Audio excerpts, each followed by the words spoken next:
আসসালামু আলাইকুম। আশা করি সবাই ভালো আছেন। আরও একটি নতুন ভিডিওতে আপনাদের সবাইকে স্বাগতম।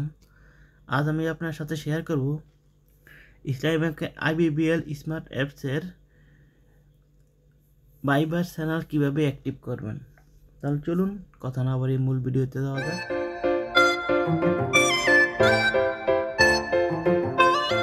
তার জন্য প্রথমে আইবিবিএল স্মার্ট অ্যাপসে ঢুকবেন।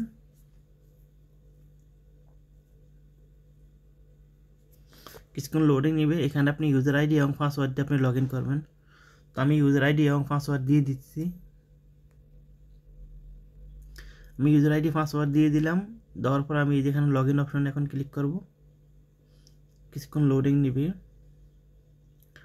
এই যে লোডিং নেওয়ার পরে এখানে আমাকে এখন হোম পেজে নিয়ে আসছে। এখন এই যে আপনি সেটিং অপশন দেখতেছেন নিচে, সেটিং অপশানে ক্লিক করবেন। এই যে বাইবার অ্যাক্টিভ, এই যে এখানে বাইবার নিচে ম্যানেজ বাইবার চ্যানেল, এই নিচে এটাতে ক্লিক করবেন।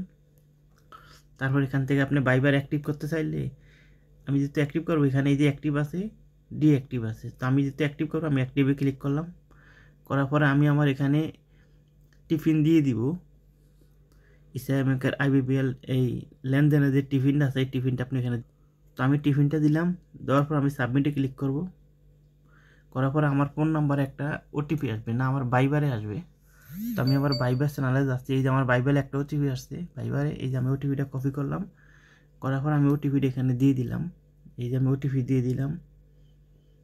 ওটিপি দেওয়ার পর এই যে সাবমিট অপশন দেখতেছেন, এই সাবমিট অপশনে ক্লিক করবেন। করার পরে এই দেখেন সাকসেসফুল, মানে আমার বাইবার চ্যানেল এখন সাকসেসফুল হয়ে গেছে। এখন আমি যত ধরনের ওটিপি নেই, আমি যে কোনো দেশেই থাকি না কেন, আমার ওটিপি কিন্তু এখন বাইবারে আসবে। তো আজ এই পর্যন্তই। পরবর্তী ভিডিওতে আবার দেখা হবে নতুন কোনো বিষয় নিয়ে। ততদিন পর্যন্ত সবাই ভালো থাকুন, সুস্থ থাকুন। আল্লাহ হাফেজ।